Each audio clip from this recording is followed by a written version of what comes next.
Hi friends, నేను వచ్చేసి వెంకటేష్ గ్రాండ్స్లో ఉన్న ఒక అపార్ట్మెంట్కి వచ్చాము. ఏంటంటే ఇవాళ మా ఆంటీ వాళ్ళ ఇంటికి సరదాగా వచ్చాము. ఇక్కడ యాంబియన్స్ చాలా బాగుంటుంది. 3 BHK ఫ్లాట్. ఈ ఫ్లాట్ అయితే చాలా బాగుంటుంది, మీరు తప్పకుండా విజిట్ చేయాలి. ఫ్రెండ్స్, ఇప్పుడు మనం మా ఆంటీ వాళ్ళ ఇంటికి వెళ్ళిపోతున్నాం. ఇక్కడ ప్లే గ్రౌండ్ కూడా ఉంది ఫ్రెండ్స్.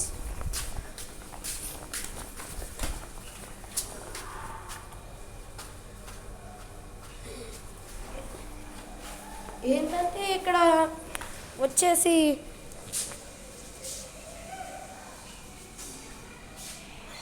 ఇక్కడ పార్కింగ్ ప్లేస్ కూడా ఉంది ఫ్రెండ్స్. నెక్స్ట్ వీడియోలో మనము మా ఆంటీ వాళ్ళ ఇంటికి వెళ్ళే వీడియో